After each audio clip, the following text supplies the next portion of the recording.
जरा सोच कर देखिए, शहर के बीचों बीच खड़ा एक ढांचा, बिल्कुल खामोश, अधूरा, वक्त की धूल में लिपटा हुआ। ये सिर्फ कंक्रीट और सरियों का ढेर नहीं है, ये किसी के घर का सपना है जो मानो पत्थर बन गया है। एक ऐसा वादा जो कहीं हवा में खो गया। और ये तस्वीर है ना, ये सिर्फ एक तस्वीर नहीं है। ये भारत के लाखों परिवारों की कड़वी सच्चाई है। उन्होंने अपनी जिंदगी भर की मेहनत की कमाई एक उम्मीद में लगा दी थी कि अपनी एक छत होगी, लेकिन आज उनकी उम्मीदें और उनके पैसे दोनों ही इन अधूरे प्रोजेक्ट्स के मलबे में दबे हुए हैं। तो आज हम इसी उलझी हुई गुत्थी को सुलझाने की कोशिश करेंगे। हम बात करने वाले हैं उन हजारों रुके हुए रियल एस्टेट प्रोजेक्ट्स की और सरकार की उस एक कोशिश की जो इन ठहरे हुए सपनों को फिर से रफ्तार देने का काम कर रही है। और देखिए, ये किसी एक या दो शहर की कहानी बिल्कुल नहीं है। पूरे देश में हजारों हाउसिंग प्रोजेक्ट्स सालों से एक ठहरी हुई तस्वीर की तरह खड़े हैं, और इन बेजान आंकड़ों के पीछे लाखों जिंदगियां हैं जो आज भी हर रोज अपने घर की चाबियों का इंतजार करती हैं। लेकिन कहते हैं ना, जहां मुश्किल होती है वहां कोई ना कोई रास्ता भी निकलता है। इस बहुत बड़ी चुनौती से निपटने के लिए सरकार ने एक खास पहल की।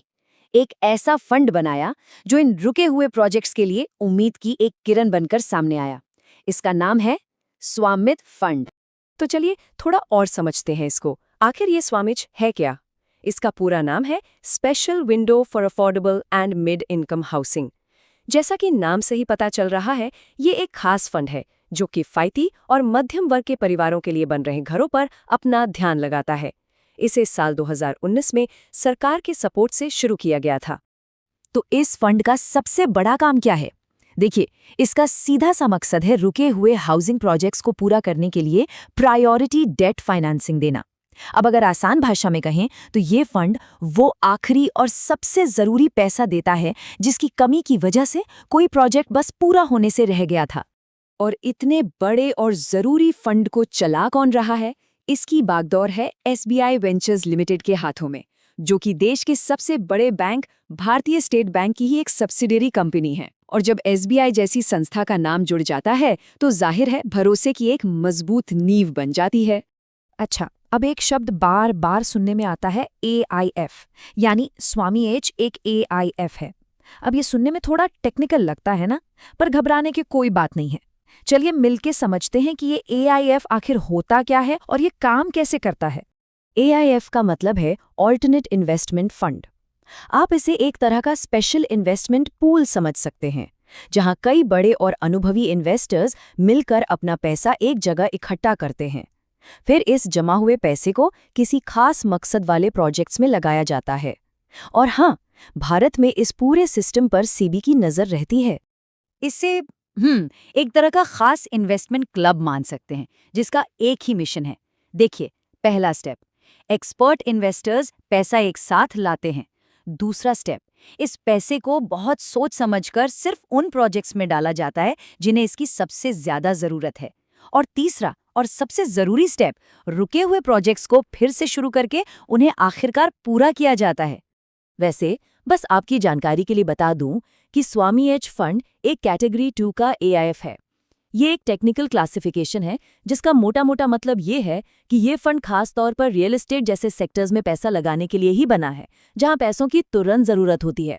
तो हमने फंड को समझा, उसके काम करने का तरीका भी जान लिया।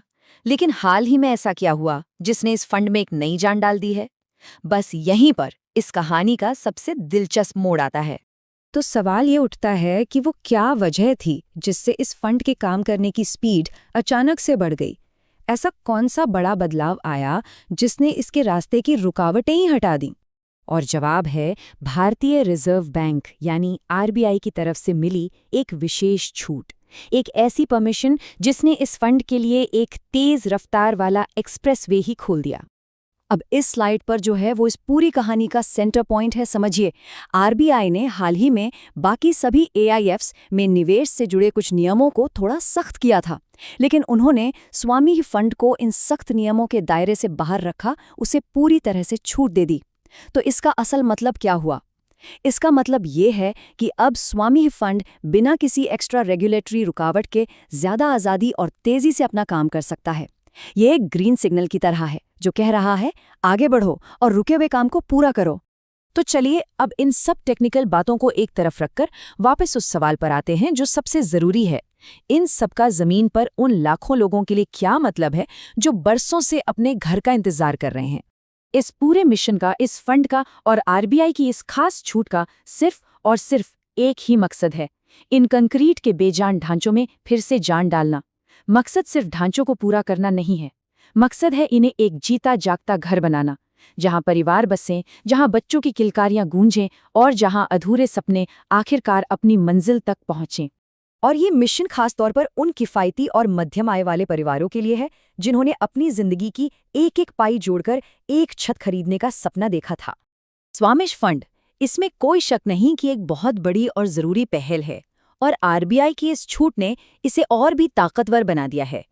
लेकिन सबसे बड़ा सवाल आज भी वही है, क्या ये फंड वाकई में उन लाखों घर खरीदारों के सालों लंबे इंतजार को खत्म कर पाएगा? क्या ये उनके सपनों को हकीकत की जमीन पर उतार पाएगा? खैर, इसका जवाब तो सिर्फ आने वाला वक्त ही दे सकता है। अगर ये वीडियो आपको पसंद आया हो तो लाइक जरूर करें, शेयर करें उन दोस्तों के साथ जिन्हें यूपीएससी, लॉ या जनरल नॉलेज की तैयारी करनी है। और हाँ, सब्सक्राइब करें। आप अपने सुझाव या सवाल नीचे कमेंट में लिख सकते हैं। यूपीएससी एंड कॉम्पिटिटिव एग्जाम की गाइडेंस या मेंटरशिप के लिए संपर्क करें। Our contact information is given in description. धन्यवाद। मैं हूं कृणाल ठाकुर। मिलते हैं अगले भाग में। जय हिंद।